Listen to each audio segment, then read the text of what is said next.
Hey everybody, John Place here. Over the weekend I did a airbrush tattoo job and I posted some pictures of my airbrush setup and I had a lot of people asking me questions. What kind of case did I have? How did you do this? How did you do that? What guns do you have?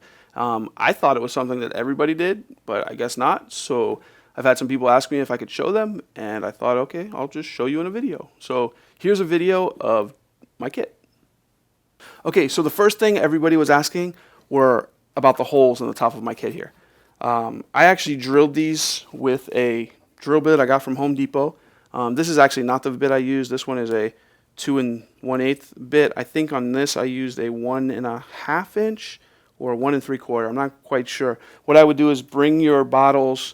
This is glitter, obviously. This is not paint, but I would just bring my bottles to Home Depot with me and measure it out and see what size hole I need to fit each bottle. Okay, so on this case I have 7 holes. And the reason I have 7, well, there's a couple reasons.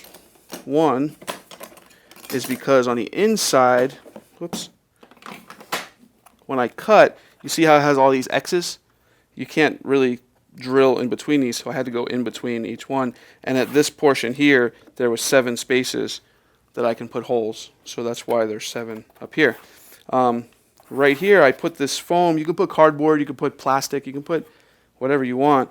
The reason I put this is because without that, if I just got my paints and set it down, it would fall straight through, and that would be kind of useless. So I put that as kind of a little shelf to keep everything, you know, sticking out the top here, like that. And then, yeah, so that's that.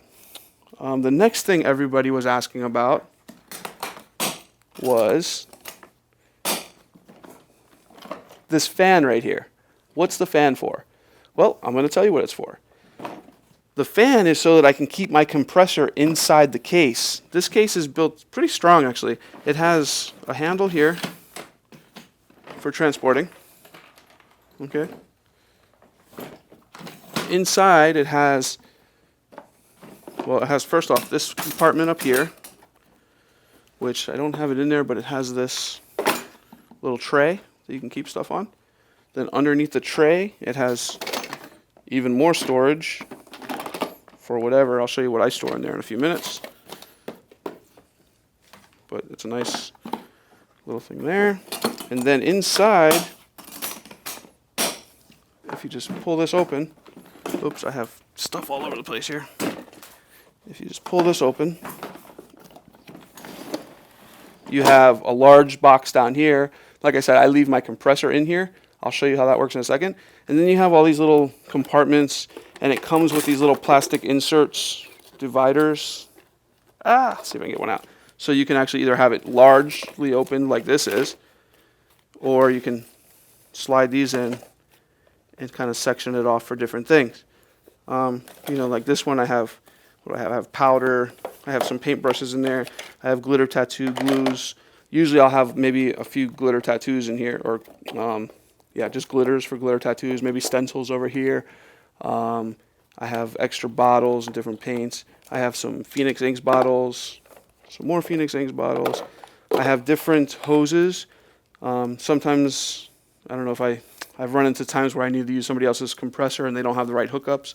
So I have different types of connectors for different types of compressors, things like that. Make sure you have alcohol swabs or alcohol wipes. You always want those to wipe off the skin before you put on your glitter tattoos. Makes them last longer. Cleans all the cooties off everything. In here I keep extra extension cords. I keep all of my hoses for airbrushing. Here's more alcohol. I have another extension cord here. I have some tape, because you never know when you need to tape something down or hang up a poster or anything like that. So I have that in there. Okay, so with me, I'm always looking for the cheapest way to do something and make a large profit. I think everybody does the same thing. Now, I could have gone out right away and bought Iwata products. I could have bought Iwata guns, Iwata compressors, Iwata hoses, which I do have Iwata hoses. I can buy the top of the line paints, I can buy all that stuff, and then it'll take me 4, 5, 6 jobs just to pay for all that equipment. Well, for me, I actually went to my first Face and Body Art International Convention, I don't know, 4 years ago or something, and I had no idea, no clue about face and body art. Heather and Silly Farm hired me to do a video, and with walking around, the things that stuck in my mind the most were glitter tattoos and airbrush tattoos. And the reason why is because I'm not an artist. I didn't know how to paint. I didn't know anything about anything, but this just seemed easy. So after the convention, I came home, I started researching, looking around at prices, and I was looking on different websites, and to get a kit to start, you're looking at $2,000, and I didn't have $2,000 to spend. So I did some more searching around. I found a place where I got my whole kit for under $500 to start. Now, yeah, you might go places and people poo-poo you and say, oh, you're not using Iwata, you're not using Badger, you're not using the best stuff. But it works the same. There's just some, there are some differences.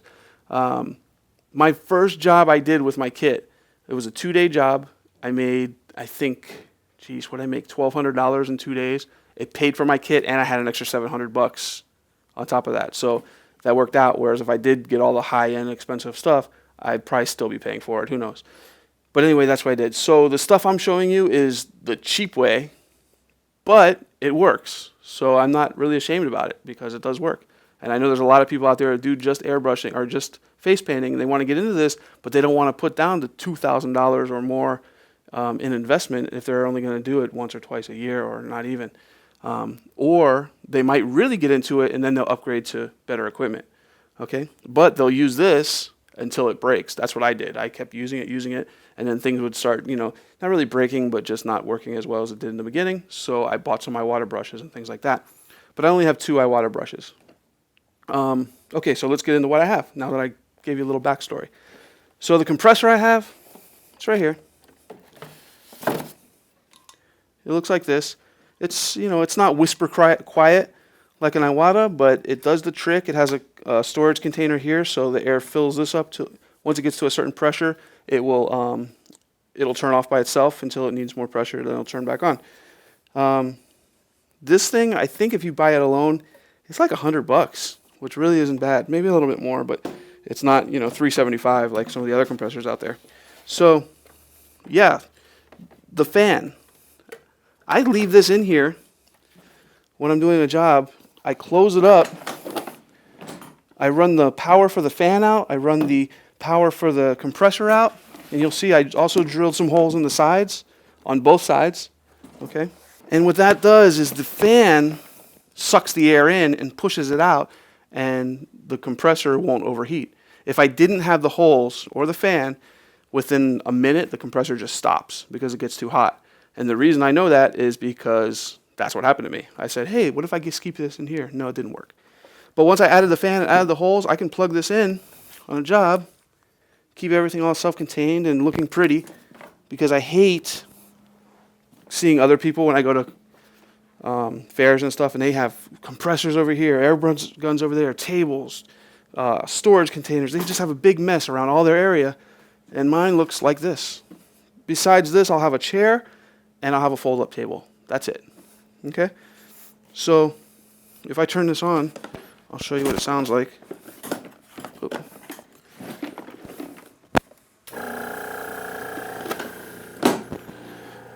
There. That's it. So I just keep everything inside there. So yeah, I just keep everything inside here like this, and it's all self-contained. And that's that. And like I said, once the compressor builds up to a certain pressure, it'll turn off. I'm not going to wait for that, so I'm just going to turn it off myself. But I can feel, when this is closed, you can feel the air coming out of the side here. And I actually have both sides. So it constantly pumps in fresh new air and keeps the compressor nice and cool. Okay, so the next thing are the guns that I use. Again, I could have gotten Iwata. I didn't want to spend that much money. I haven't done really airbrush jobs in a long time, so I have 2 Iwata brushes that I use for special effects type things. And I got hired for a 6-hour job, paid $600 over the weekend, and usually I'll use Heather's or a friend of mine's airbrushes, but she was also doing the same job, so I needed airbrushes now. So I found a place locally that sells these brushes here. Now, when you hear the price of these guns, you're going to think, I mean, even me, I'm like, I'm not going to buy those because they're going to be too cheap. They're not going to work. But I was pretty much desperate, so I had to buy something. So I bought 6 of these guns. These are called Central Pneumatic. Okay, they're nice steel. They have nice weight to them. They worked amazing. Okay, these guns were $20 each. All right, now I know a lot of places are probably going to be really mad at me right now, especially ones that sell Iwata and things like that. But these guns worked great. Okay, now Iwata, they're all stainless steel, so they're not going to rust. These are probably not made out of stainless steel. I'm almost willing to bet they're not stainless steel, so they will rust after a while. But as long as you keep them clean, dry them off, they could last you a long time. My very first set I bought were actually the same guns with just a different name stamped on them. One manufacturer makes these types of guns, and then they just stamp someone else's name on them, and then they sell it as their own. In fact, here's one of my original guns that I got 4 years ago, and on these, I don't know if you can see it, but it says Master Paintbrush. Same exact guns. Well, here it is without the lid. Same exact guns, just with a different name etched onto them. Okay. But like I said, these I've had for 4 years. These work fine. There's a couple that I didn't take care of, and they got rusty, and the needle's bent, and I just haven't replaced them or anything like that. But for $20, I can replace these all day. I'm not even concerned about that. So I have 6 of them. And also what's cool is that very first kit I got came with like a little toolbox, like a holder, a case, I guess, for the airbrushes. So what I did was I just took that all apart, cut it so it would fit inside here. And look, all my guns are stored right inside there. They're nice and firm. They're in there, nice, padded. The tool to take them apart is in here. Yeah, everything's there. So another cool thing, these $20 guns, they come in a nice little plastic case. They look like this. And in here has a gun. It had the tool to take off the, to tighten it up and things like that. It also came with, it came with a little glass jar like this. I don't use these for my paints because they are glass. So if they do fall, they could break and shatter, and you don't want to do that. What I do use this for is for alcohol. At the end of the job, I'll pour alcohol in here, and I'll just turn up my compressor to full blast and blast alcohol through all of my guns just to give it kind of a pre-cleaning. You don't want to leave the paint in your gun for over 24 hours, I guess. Or I try to clean them as soon as I can. Or if I'm sitting around not doing anything for a while, I'll spray alcohol through them just to keep them nice and clean, so that way they're always ready to go. Once you're done with the job, you want to make sure to clean them as soon as you can. Don't wait, because it just becomes a bigger nightmare later on. But so anyway, back to this. It comes with this little jar, tool, the gun. It comes with this little cup. If you wanted to just put a little bit of paint in there or something, and you can, there you go, like that. See, oops, see, comes with a little cup. All that for $20 per gun. It's really not bad. So I got this whole set the day before my job for $120. Can't beat that. I would pay that for one Iwata gun. And let me tell you, my whole job, I didn't have one single hiccup. No problems. Everything ran so smooth, you wouldn't even believe it, for $20 a gun. The first set I got was a place called tcpglobal.com. And the place where I got these guns was called Harbor Freight Tools. And you can go on the Harbor Freight Tools website and find out where the location is closest to you. And they also have compressors there. They have hoses. Their little compressors, they're like $80. They're not that much. And they have little tiny ones, and they work well for what it is. So this is pretty much one last thing, how I set up my box. I'm not going to set up all my guns because I'm just not. So you have your gun. I have all my holes here. I have a manifold. What's cool about the manifold in this case is I just lift this up a little, and I drop my manifold right here. See, and it holds it. It's a nice little spot for it. It's like it almost fits perfect, right there. So what I do to keep everything from not getting tangled is I have 7 holes here. The center one, I'll either leave a glitter, usually a translucent glitter that, like a fairy dust, white, so it goes on any color. But right now I just had this on my desk. Or I'll put alcohol, one of those little alcohol containers here, in case I want to clean something. But I'll have 3 guns on this side, 3 guns on this side.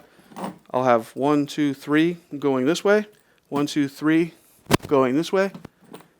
This one here goes to the compressor, and it never gets tangled. I never have any problems with tangles. Here's what it looks like in the holes. See, with having that little, see, I just plug this here.